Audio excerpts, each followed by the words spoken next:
Hey, Talofalava.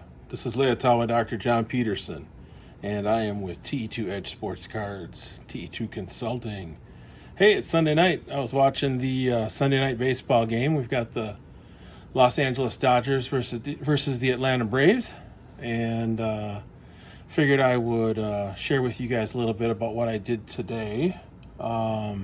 Finished up my two of my real estate classes that I had to do, which was really good to do. Still have 3 more left to go, but gonna do one tomorrow morning, and then probably 2 on Tuesday. Get them all wrapped up and done before the 1st of July, which is the deadline for getting those bad boys done. I have to say, having a real estate license has been a really good learning experience. And if you're interested in getting into real estate and you have some questions, leave me some questions in the comments.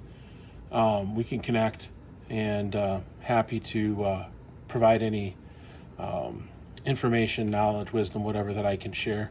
I'm not super active with the real estate. I sold a pretty big property, helped sell a pretty big property last year that was sold for about $1 million.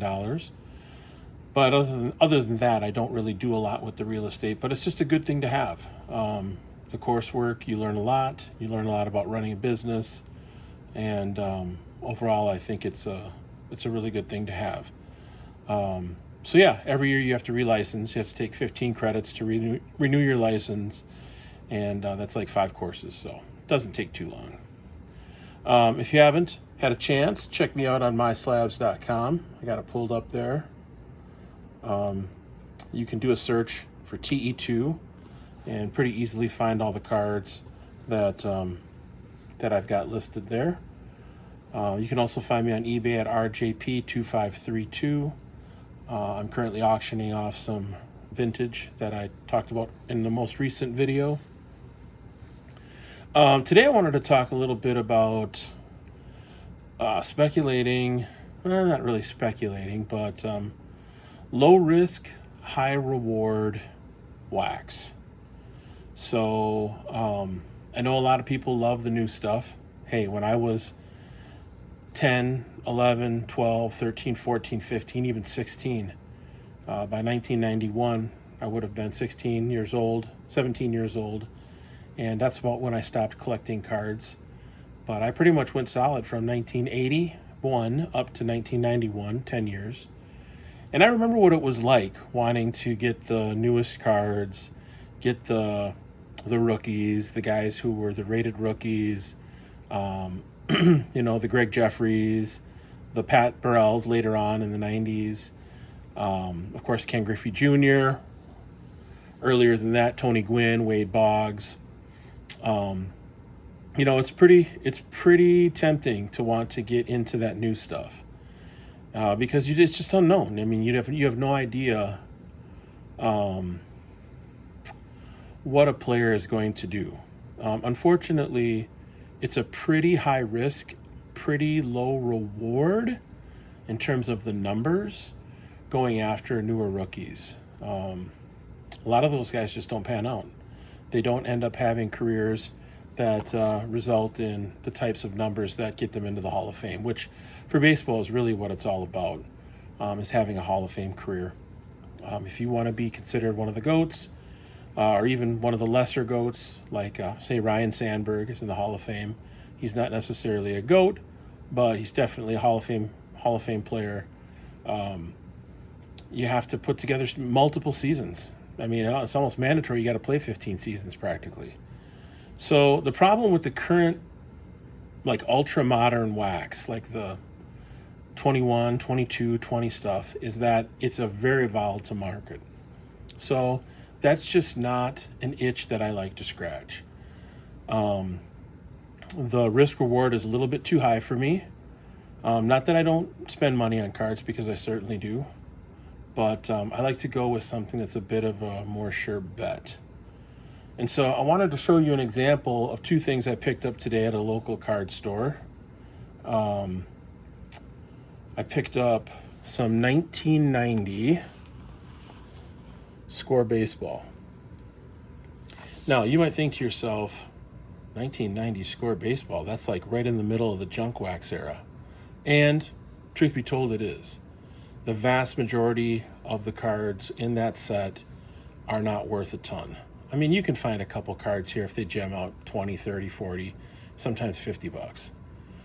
But the vast majority of that set does not have cards that are of really high value. So why did I buy it? Well, first of all, you can see the price. It was $20 for this entire box of cards. That's probably less than what it cost in 1990, honestly. I mean, if the cards were 40 cents a pack, there's, 36 cards in each, or 36 packs in the box, something like that. Let's see here. Yeah, there's 716 cards in each pack. Yeah, it doesn't even say how many, I think there's 36. That'd be my guess. But $20 is what I paid for this. Now, I picked up 3 of these today. I've opened up one, and I have the other 2. I'm not going to open this one up tonight because I've already opened one up. But if you know your cards, you know your sets, you know your years, you know that there are certain hits in this junk wax that you really can't beat the price. Okay? So from the 1990 score set, graded cards resale value, you're really looking only at a couple cards. So I wanted to show you just quickly what I pulled out of this box that I broke, or the other box that I broke earlier today. So again, I paid $20 for this box. So the one thing I like about Score is that they're really colorful. The pictures are pretty good. Here's a Griffey. So this is his rookie card in Score. It's his first Score card, at least that I'm aware of. Let me think if there's an 89 Griffey. I don't think there is. Yeah, because 89 Upper Deck, 89 Topps Traded, 1990 Topps, his Rookie Cup is his Topps rookie card for the base set, non-traded. So there's this card. All right, now this card graded at a 10. This probably isn't a 10. This is probably a 9, 8.5 or a 9. It's got a little chip up there and it's a little off-centered left to right. But still a nice card. And still a card that you can grade with CSG for $10, $12 and put online for $25 to $30. And somebody will pick that up. So pulled this out of there. Pulled this Nolan Ryan. Nolan Ryan cards have great resale value. I don't know what it is. I mean, obviously he's a great player. He's one of the all-time great pitchers. But the resale on his cards is great. This card's pretty well centered. If you look on the back, you can see that it's pretty close to 50-50. Might be 45-55 left to right. But without putting it under the loop, I don't see any noticeable defects with this card. So picked that up. So these two together, graded, if this comes back as an 8.5, 9, it's probably a $20 card. And if this comes back as a 9 or a 10, 9.5, it's probably a $20 card. So that's $40 right there. So already you've doubled your money with the box. All right. This is also a year that has Sammy Sosa as a rookie card, which is kind of a cool card, right? He's like speeding. This is like skinny Sammy Sosa. This is pre-juice. So he's definitely running down the first base line. Kind of a cool card. And then you see the back there. I mean, these scorecards, these 90 scores aren't bad cards. Now let's talk a little bit about this guy. 1990 score, Bo. That's the name of this card, Bo, right? Look, Bo. This is the beginning of the cross-training era. This is one of the most iconic cards of the last, I'm going to say, 30 years. Well, 30, 40, 35 years. There is not a single card that you can find that is anywhere close to this unique and this iconic. First guy to play baseball and football in the modern era. I think Jim Thorpe might have played football and some baseball back in the 1910s and 1920s, if I'm not mistaken. Jim Thorpe pretty much the only other athlete all around who I would say was equal to or maybe a little bit better than Bo Jackson. So this card graded as a 10, which I don't know if this will grade it as a 10 or not. I was looking at it. Centering wise looks good. There's a tiny little scratch up here. I can't tell what that is, but corners and centering wise looks pretty good. Even as a 9, I think you can get $30-40 for this card. As a 10, this is a $250 card. Bo Jackson resale value is great. Now, I didn't get just one. I got two. I got two of these cards. Now this one, it's kind of hard to tell. There's a little bit of discoloring down here. I don't know if it's paper loss or what it is, but again, $40-50 in a 9. It comes back as a 9.5. You're looking closer to 125 in a CSG slab, which it looks awesome in a CSG slab. It looks better in a CSG slab with this silver and this gray background and the black than it would in a PSA slab. So, and again, 250 gem mint. There's this Bo Jackson card in the 1990 score. Okay, now you might think, well, geez, what's up with this card? Well, there's an error card. On the back, it's got the Watham or the Wathan error. And the Watham is the error card. This one's the error card. It says Watham. And this card, graded as a 10, $65 card. So if it comes back as a 9, you can put it up for $15, cover the cost of the slab, make a couple bucks, $15-20, somebody picks this up. And then last but not least, this one. And this isn't even, there's actually 4 different Bo Jackson cards in the 1990 score set. So my point being, you've got to do your research and you've got to know your cards if you're going to go out there and speculate a little bit on junk wax.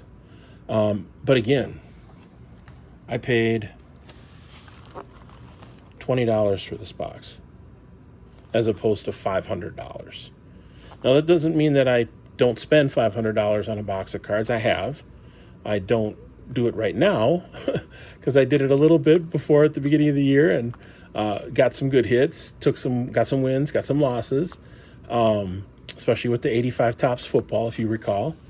But right now I'm kind of into just like checking stuff out like this.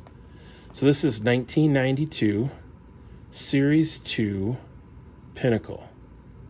So Pinnacle was kind of like the first of the high-end, other than Upper Deck, the first of the high-end sports cards back in 92.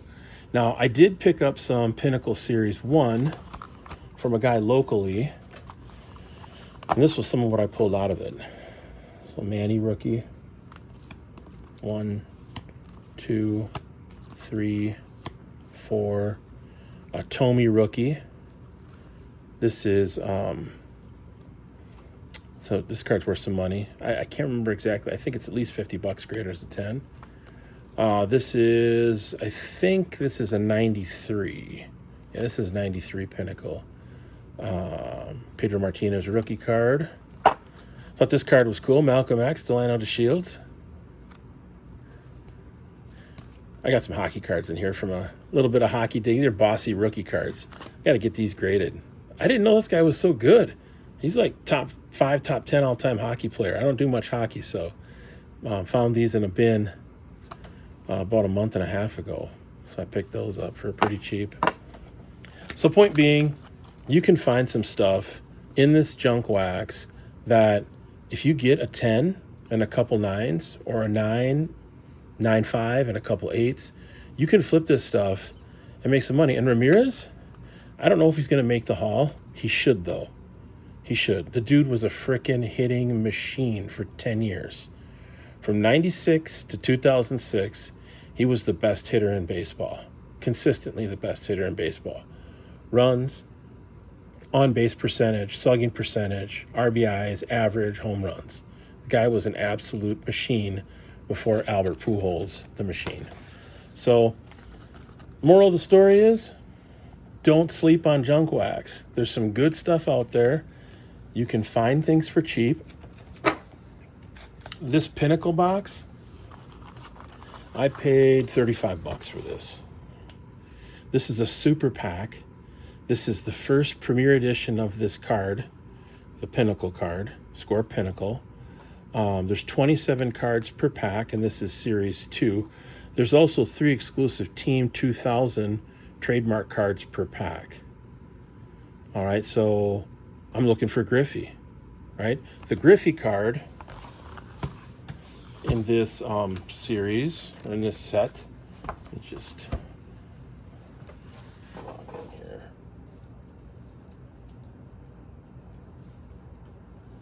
Keep it real here, man.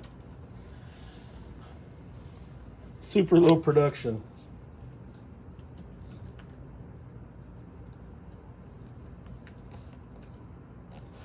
All right, so I'm going to turn this a little bit, tilt it up.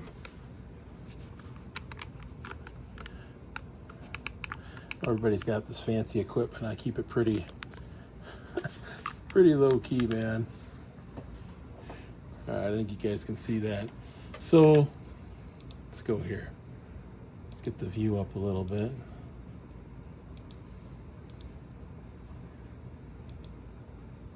So I pulled this up and got it ready. So I wanted to make sure you all could have a chance to see it. All right, so 1992 Pinnacle. You can see here 264 sales, hardly any sales. Value $6,000. What's the pop count look like? So there's some autographed cards in this box, or potentially. There's only been 3,397 cards that have been graded. So the pop counts are super low, right? So yeah, there may be a bunch of this stuff out there, but nobody's getting it graded, right? So what that means is you can get in early on the action. So it looks like there's a gem rate that's close to about 33%. 1,227 of the 3,397 have gotten Gem 10. Let's look at some of the APRs with this stuff. Now, really, you should start off with 9 because you don't want to assume you're going to get a gem mint, especially not from PSA these days. But look, a George Brett in a 9, 33 bucks. All right. So you pull out a George Brett and you think it's a 9, get it graded. Somebody in Kansas City is going to, George Brett? Top 5 third baseman all time. Why worry about Wander Franco when you can go with George Brett? He's proven. What else we got here? Just scrolling down. Jeff Kent rookie card is $32.51. The Griffey, $38. Right? I paid $35 for the box. So I pull one Griffey out of that box and it grades at a 9. I can flip that for 40 bucks. And it's a sweet looking card. And the Nolan Ryan's 15. But if you go to 10, so let's say you pull out a couple Griffies. So I bought another box of that, actually. I got 2 boxes of it. I got the super pack for 35 and I got the regular hobby box for 30. It was 65 total. Plus it was 10% off. So now you start going down to Series 2, which starts at about 300. Well, here's the Ramirez. A Gem Mint Ramirez sold for $68 back in July of last year, June of last year. But look at some of these other totals. Before the pandemic, this thing was selling for $175. No, this is during the pandemic, so during the boom of late 2020, early 2021, the highest this card sold for, at least on PSA, was $247.50. Right now, the most recent sale was $68. But still, I mean, on a $35 box, and how many did I pull out? I bought, 1 or 2 of those boxes, and I pulled out 4 or 5 of the Ramirez's, right? Let's go down a little further here, see what the Griffey is. The Jeff Kent. Now, I don't know why this is worth so much, but a 10 in the Jeff Kent recently sold for $212.50. That was back in December of 2020. All right, so who knows what it sells for now. I wouldn't doubt it if it was a decent amount. This is the card I'm chasing out of this box. Not surprisingly, it's a Ken Griffey Jr. in a 10. This card sold for $203.05. Now that was last June. That was a year ago. That's the Griffey Jr. card out of this box. That's one of the sweetest Griffey Jr. cards I've ever seen, right? $35 for this box, right? So you can either go out and spend $500, $600, $700, $800 and hope that you get a hit, and there's no guarantee that that player is going to actually have a good career, or you can go out and spend $35 on a box of Pinnacle 92 or a box of Score 1990 and pull out some bow cards and flip those for 100, 150, 250, right? All right, just to prove a point, I'm going to go to 130 point. Show you all what I'm talking about. All right, so here's 130 point invaluable resource, 1992 Pinnacle. I have to just use my arm if it's in the way. Ken Griffey Jr.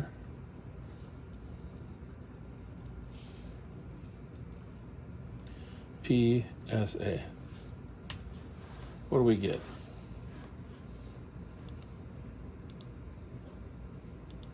Zoom in a little bit.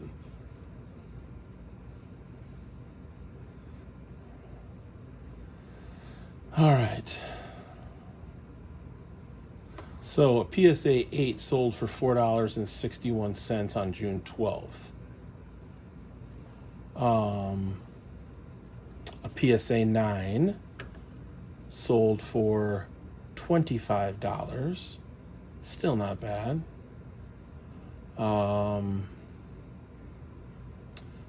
1992 Pinnacle Butler, Ken Griffey Jr. Team Pinnacle, PSA, 10 Gem Mint Mariners, $1,225. Well, I'm guessing this is an insert in the 92 Pinnacle stuff. So, I don't know. Maybe this is one of those Team 2000 cards that they're talking about in this box. But I mean, you pull that card, that's $1,000 card. Still looking for this base card though. Not seeing it. Let me put PSA 10 here.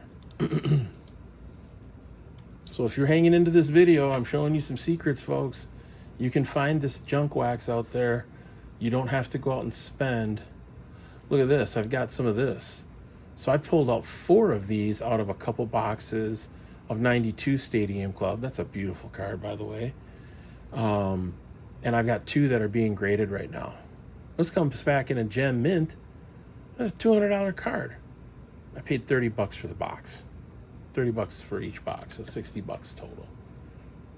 So if you got an itch and you need to scratch it, you don't necessarily need to go out and spend $400, $500, $600, $700, $800 on a box of cards that might result in a player that maybe makes the Hall of Fame. Think about that. You might get the player who might get into the Hall of Fame. Right? Why do that when you can go out and buy some junk wax?